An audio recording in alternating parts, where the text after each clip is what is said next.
আসসালামু আলাইকুম এভরিওয়ান, আমি আরাফাত বলছি। আমাদের এই ভিডিও সিরিজের দ্বিতীয় ভিডিওতে আপনাদের সবাইকে ওয়েলকাম করছি। তো প্রথম ভিডিওতে আমরা শিখেছিলাম কিভাবে সি প্লাস প্লাস প্রোগ্রামিং লিখে আমরা কোনো একটা লেখা আউটপুট হিসেবে শো করতে পারি।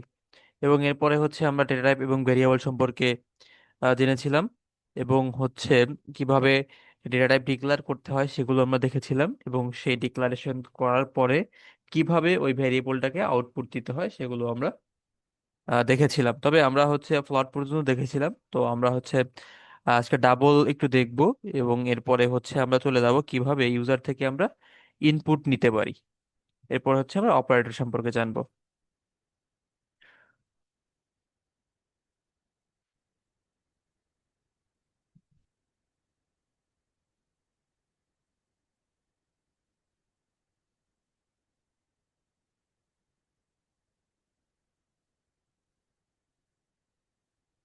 তো আমরা হচ্ছে এখন কোড ব্লকসে চলে আসলাম। তো এবার এখানে আমাদের হচ্ছে হেডার লাইব্রেরি ফাইলটা লেখা আছে হ্যাশ ইনক্লুড, তারপর হচ্ছে bits slash stdc plus plus dot h, এরপর হচ্ছে ইউজিং নেম স্পেস এসটিডি, এরপর হচ্ছে আমরা লিখবো ইন্টিজার মেইন মানে মেইন ফাংশন। তো আমরা জেনে থাকবো যে আমরা অ্যাকচুয়ালি মেইন ফাংশনের মধ্যে কোডগুলো লিখে থাকি।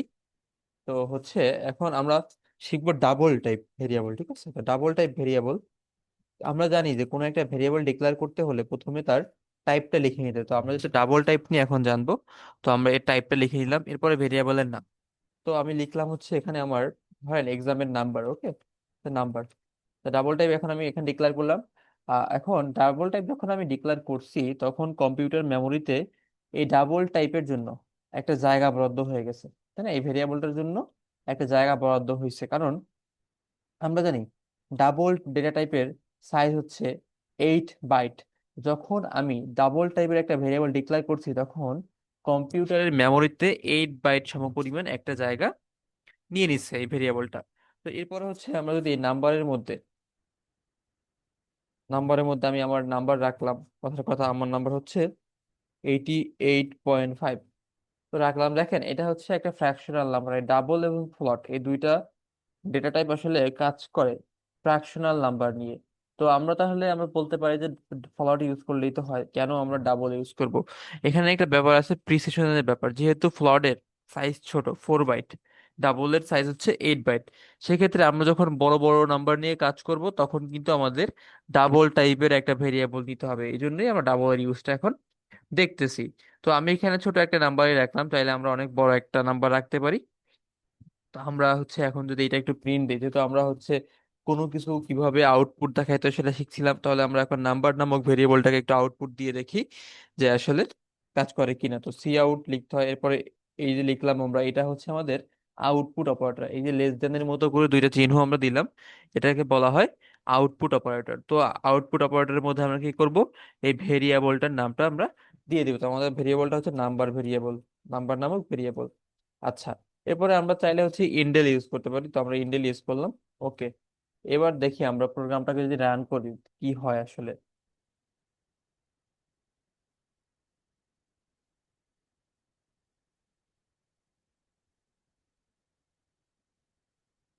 দেখেন এইখানে হচ্ছে আমাদেরকে 88.5 নাম্বারটা কি হয়েছে, প্রিন্ট হয়েছে। তো আমরা আশা করি এটুকু বুঝতে পেরেছি। তো এরপরে আমরা যে বিষয়টা নিয়ে জানবো সেটা হচ্ছে ইউজার ইনপুট। যেহেতু আমরা ডেটা টাইপ এবং ভেরিয়েবল শিখছি, এখন আমরা ইউজার ইনপুটের মধ্যে যাবো। দেখেন এইখানে আমরা নাম্বার নামক একটা ভেরিয়েবল ডিক্লেয়ার করছি, এরপর কি করছি, নাম্বারের মধ্যে অ্যাসাইন করছি একটা ভ্যালু, ভ্যালুটা হচ্ছে 88.5। তো এই যে ইকুয়াল, আসলে এটা কিন্তু ইকুয়াল না, এটা হচ্ছে কি অ্যাসাইনমেন্ট অপারেটর। তো প্রোগ্রামিং এ ইকুয়াল ইকুয়াল ইকুয়াল বোঝানোর জন্য দুইটা ইকুয়াল ইউজ করা হয়। তো আমরা কমেন্টে ভাবে লিখি, এই যে দুইটা ইকুয়াল লিখলাম, এইটা হচ্ছে ইকুয়াল বোঝায় এটা দ্বারা, ঠিক আছে? তো আমরা যখন একটা ইকুয়াল দেব এটা দ্বারা আসলে বোঝাবে কি অ্যাসাইনমেন্ট অপারেটর। আমরা তো এখানে অ্যাসাইন করছি, তাই না? নাম্বার নামক ভেরিয়েবলের মধ্যে হচ্ছে আমরা এই যে ভ্যালুটা আছে এটাকে অ্যাসাইন করেছি, এরপরে আমরা এই ভ্যালুটা প্রিন্ট করেছি। আশা করি এটুকু আপনারা বুঝতে পেরেছেন। তো এখন দেখেন আমি ভেরিয়েবল ডিক্লেয়ার করলাম, আবার হচ্ছে আমি কি করলাম, ভ্যালু অ্যাসাইন করলাম। কিন্তু না, আমি যদি চাই প্রোগ্রামটা রান করার পরে ইউজারের কাছ থেকে আমরা ইনপুট নেব, সেক্ষেত্রে আমরা কিভাবে নিতে পারি? তো দেখেন, এই ইউজার ইনপুট নেওয়ার জন্য আমাদের একটা ফাংশন ইউজ করতে হয়, সেটাকে বলা হয় সি ইন, সি ইন। তো দেখেন আমরা এখানে ইউজার থেকে ইনপুট নেওয়ার ট্রাই করি। সি ইন, সি ইন এটা হচ্ছে ইনপুট অপারেটর। তো সি ইন কথাটা লিখে এরপর ইনপুট অপারেটর, এরপর কি করতে হবে, আমি যেই ভেরিয়েবলের মধ্যে আমি যেই ভেরিয়েবলের মধ্যে এই ভ্যালুটা ইনপুট নিতে যাচ্ছি সেই ভেরিয়েবলের নামটা এখানে লিখে দিতে হবে। তো আমি হচ্ছে এখানে লিখলাম নাম্বার। ওকে। তো এবার দেখেন যদি প্রোগ্রামটা আমরা রান করি তাহলে আসলে কি ঘটে। দেখেন এখানে প্রোগ্রামটা আমি রান করি। তো এখানে দেখেন প্রোগ্রামটা রান হয়েছে। এখন প্রথমে আমার কি করতে হবে, ইনপুট দিতে হবে। প্রথমে আমি ডিক্লেয়ার করছি, এরপরে সিন নাম্বার, মানে এই লাইনে যখন আসবে তখন হচ্ছে প্রোগ্রামটা কি করবে, এই নাম্বার নামক ভেরিয়েবলের মধ্যে একটা ডাবল টাইপের ভ্যালু ইনপুট নিবে। তো আমরা যদি কনসোলে চলে যাই, তো এখন দেখেন আমি ইনপুট দিলাম হচ্ছে 88.5, সরি 88.5।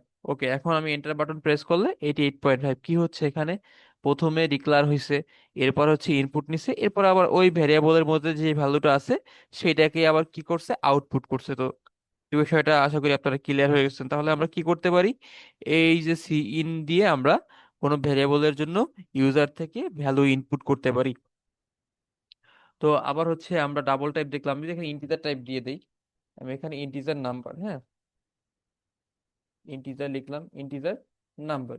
তো এখানে যদি আমি হচ্ছে আবার এখানে প্রোগ্রামটাকে রান করি, এরপর হচ্ছে সেম ভাবে ইনপুট নিবে, এরপর হচ্ছে আবার আউটপুট দিবে। তো আমি এখানে লিখলাম 50। ওকে, তো হচ্ছে 50 আউটপুট দিল।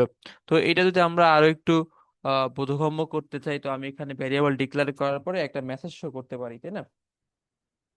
এখানে ভেরিয়েবল ডিক্লেয়ার করার পরে একটা মেসেজ শো করতে পারি, সি আউট দিয়ে, cout enter your number equal দিয়ে দিলাম।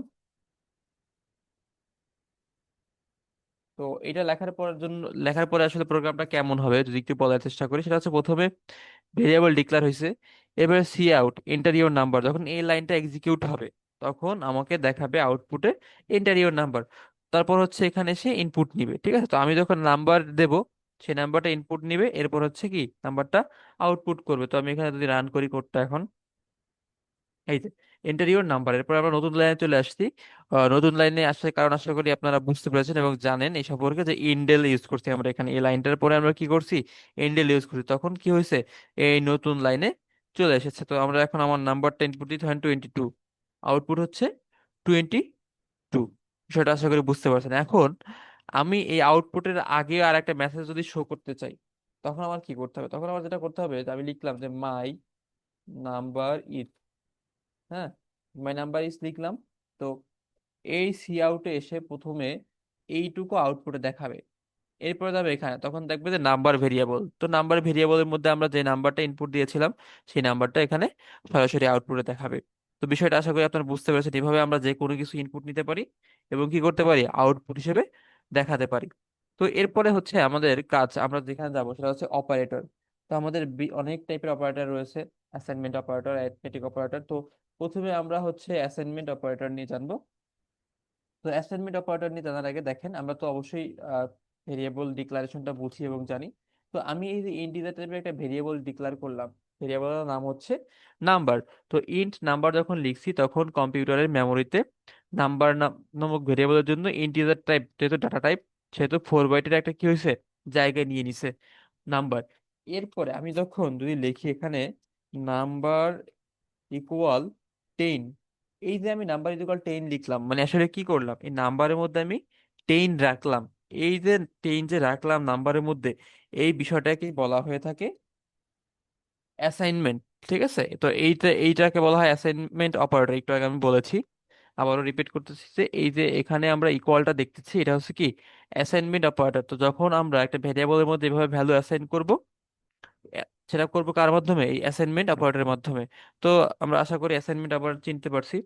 আচ্ছা, এরপরে আমরা যেটা যাবো, যেখানে যাবো সেটা হচ্ছে অ্যারিথমেটিক অপারেটর। ঠিক আছে, অ্যারিথমেটিক অপারেটর, আসলে অপারেটর হচ্ছে ওই সকল জিনিস যারা কি করে থাকে, বিভিন্ন রকমের অপারেশন করে থাকে। অ্যারিথমেটিক মানে ম্যাথমেটিক্যাল অপারেটর, যেমন হচ্ছে যোগ বিয়োগ গুণ ভাগ, মডুলাস, এদেরকে বলা হয় অ্যারিথমেটিক অপারেটর। তবে আজকে আমরা হচ্ছে যোগ এবং বিয়োগ সম্পর্কে জানবো এবং দেখবো।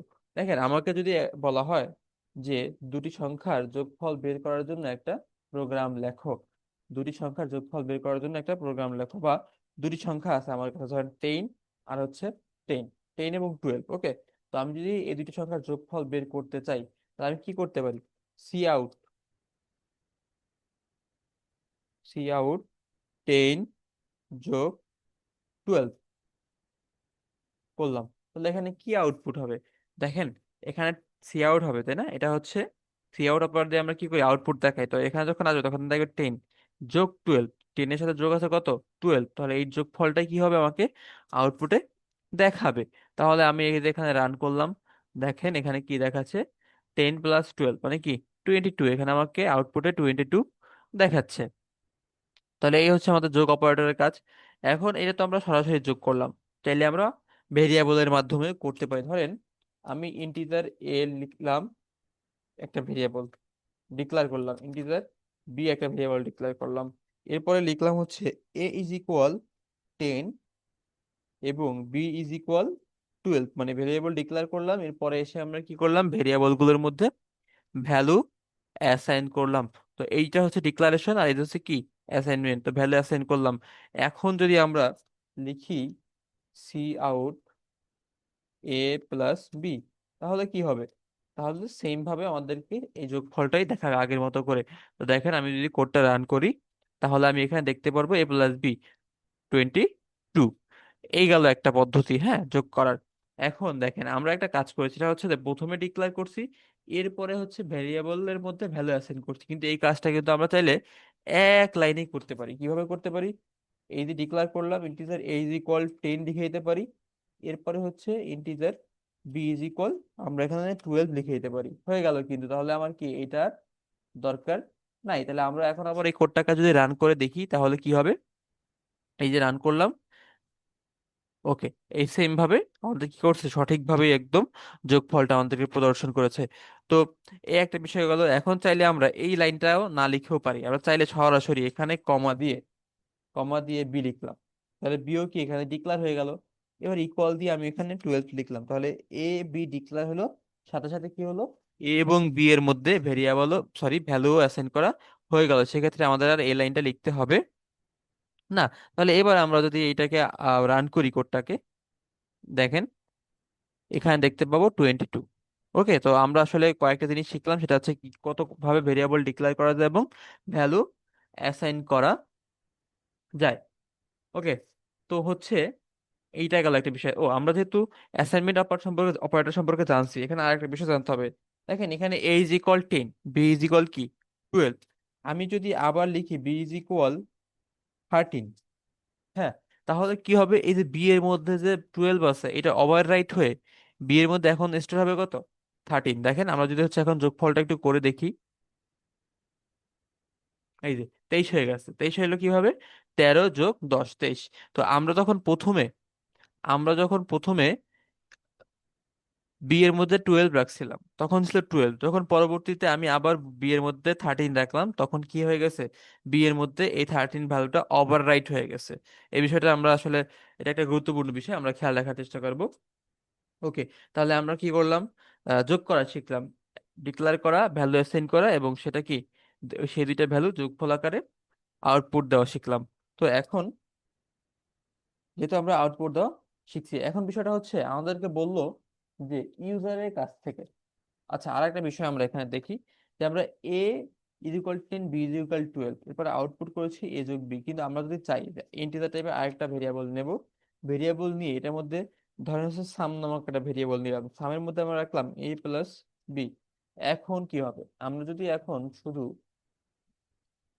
এই সামটা প্রিন্ট করে দেই, তাহলে কি প্রিন্ট হবে, এই যে A+B এর যোগফলটাই প্রিন্ট হবে। একইভাবে আমরা পূর্ববর্তী যেভাবে যোগফল দেখেছি, সেভাবে যোগফলটা প্রিন্ট হবে। দেখেন, এখানেও 22 আসছে। তো আমরা এই যে বিভিন্নভাবে যোগ করতে পারি, এই বিষয়গুলো আশা করি আপনারা বুঝতে পেরেছেন।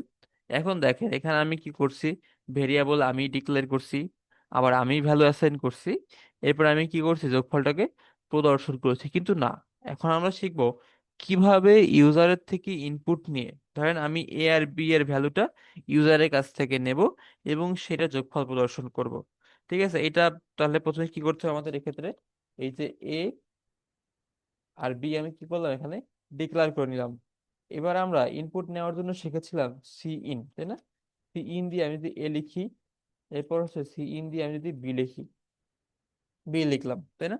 দেখেন তখন কি হবে, প্রথমে যদি ডিক্লেয়ার হয়েছে এবার সি ইন পাবে এখানে, তারপর হচ্ছে এ এর ভ্যালুটাকে ইনপুট নিবে আর নিবে হচ্ছে বি এর ভ্যালুটাকে ইনপুট। তাহলে আমি কোডটাকে এখানে আমি রান করি, দেখেন রান করার পরে ডিক্লেয়ার হয়েছে, এবার এ আর বি এর ভ্যালুটা আমরা এখন কি করব, ইনপুট দেবো। তাহলে আমি এ এর ভ্যালু দিলাম 10, এন্টার প্রেস করে বি এর ভ্যালু দিলাম 20।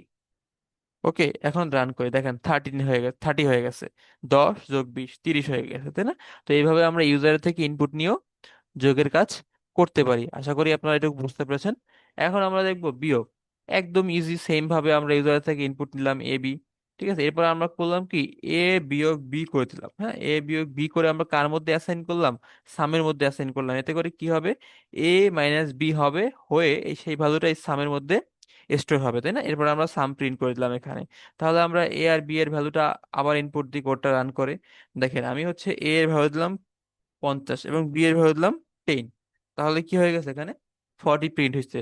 এখন আমি যদি এ এর ভ্যালু দিই হচ্ছে 10 এবং বি এর ভ্যালু দিলাম 50, তাহলে এখন কি হবে, এখন সেম ভাবে মাইনাস হবে কিন্তু ঋণাত্মক মান আসবে, কারণ যখন ছোট সংখ্যা থেকে বড় কোনো সংখ্যা বিয়োগ হয় তখন আমরা অবশ্যই ঋণাত্মক বা নেগেটিভ নাম্বার পেয়ে থাকি। তো দেখেন -40 আসছে, তার মানে কি আমাদের বিয়োগটাও ভালোভাবে হয়েছে। তাহলে আমরা যোগ বিয়োগ শিখলাম। এরপর আসে আমাদের কি, গুণ এবং ভাগ আসে। তো আমরা এখন একটু গুণ ভাগও দেখি। ধরেন আমি হচ্ছে এখানে মাল্টিপ্লিকেশন, ঠিক আছে, এমইউএল মাল্টি, এই মাল্টি নামক ভেরিয়েবলের মধ্যে আমি হচ্ছে কি করলাম, এ গুণ বি। দেখেন একটা জিনিস খেয়াল রাখতে হবে, আমাদের প্রোগ্রামে গুণের জন্য আমরা এই অ্যাস্টেরিক সাইনটা ইউজ করবো, তাই না? অ্যাস্টেরিক চিহ্নটা আছে, এই ক্যারেক্টারটা আমরা ইউজ করতে পারি বা ইউজ করতে হবে আমাদের, কারণ কম্পিউটারের কিবোর্ডে গুণ নামক কোনো জিনিস নেই। অ্যাস্টেরিক দ্বারা কি বোঝানো হয়, গুণকে বোঝানো হয়। তো আমরা যদি এখন এই মাল্টি এর মধ্যে এ গুণ বি রাখি, দেখেন আমি ইন্টিজার এ বি ডিক্লেয়ার করলাম এ বি, এবং হচ্ছে সি ইন এর ভ্যালু ইনপুট নিলাম, বি এর ভ্যালু ইনপুট নিলাম। এরপর হচ্ছে মাল্টি নামক ভেরিয়েবলের মধ্যে আমরা কি করলাম, এ ইন্টু বি রাখলাম। ওকে, এরপরে আমরা এখানে এসে এই মাল্টিটাকে কি করলাম, সি আউট করলাম, ঠিক আছে, প্রিন্ট দিয়ে দিলাম। তাহলে এখন আমি কোডটাকে যদি আমি রান করি, ধরেন আমি এ এর ভ্যালু দিলাম 2, বি এর ভ্যালু 3, তাহলে কত আসার কথা, 6 আসার কথা। 2 × 3 যেহেতু 6। ওকে, এই দেখেন আমার আউটপুটে কি হচ্ছে এখানে, 6 দেখাচ্ছে। তো আমরা আশা করি এই গুণটাও বুঝতে পেরেছি। এরপরে আমরা যদি ভাগের ক্ষেত্রে আসি, দেখেন এখন আমি এ এর ভ্যালু, তো মাল্টি না রেখে আমরা ভেরিয়েবলটার নাম চেঞ্জ করে এখানে দিয়ে দিই ডিভিশন, ডিভিশন এ ইন্টু বি। এখন ডিভিশন তো আর ইন্টু দিয়ে হবে না, অবশ্যই আমাকে ভাগ চিহ্ন করতে হবে, ভাগ চিহ্ন দিতে হবে। তো আমরা ভাগের কাজ করে থাকি স্ল্যাশ দিয়ে। ওকে, তাহলে এ ভাগ বি। তো এখানে কি হবে, আমি ইন্টিজার এ বি নিলাম, ডিক্লেয়ার করলাম, এবার এর মান ইনপুট নিলাম, বি এর মান ইনপুট নিলাম। এরপরে হচ্ছে ডিভিশন নামক ভেরিয়েবলটার মধ্যে এ ভাগ বি, এটা কি করলাম, স্টোর করলাম। এ আর বি ভাগ হয়ে এই ডিভিশন নামক ভেরিয়েবলটার মধ্যে কি হবে, স্টোর হবে। তো আমরা এখানে আউটপুট করে দিই ডিভিশন নামক ভেরিয়েবলটা, ডিভিশন। তাহলে এখানে কি হবে, ভাগটা আমাদেরকে ভাগফলটা দেখাবে। ওকে, তো আমরা এখন কোডটাকে যদি রান করি, এখানে আমি নিলাম এর ভ্যালু 10, বি এর ভ্যালু 2, তো 10/2 কত আসার কথা, 5 আসার কথা। এখানে দেখেন আমাদেরকে 5 দেখাচ্ছে। ওকে, তো আসলে আমরা তাহলে এখন আশা করি যোগ বিয়োগ গুণ ভাগটা বুঝতে পেরেছি। তো হচ্ছে ভাগ নিয়ে আমরা আরো আলোচনা করব, ইন্টিজার ডিভিশনের বিষয় আছে এবং টাইপ কাস্টিং নামক একটা জিনিস আছে, এটা আমরা পরবর্তী ক্লাসে আনবো। আজকের ক্লাসে এতটুকুই। সবাইকে ধন্যবাদ আমাদের সাথে থাকার জন্য।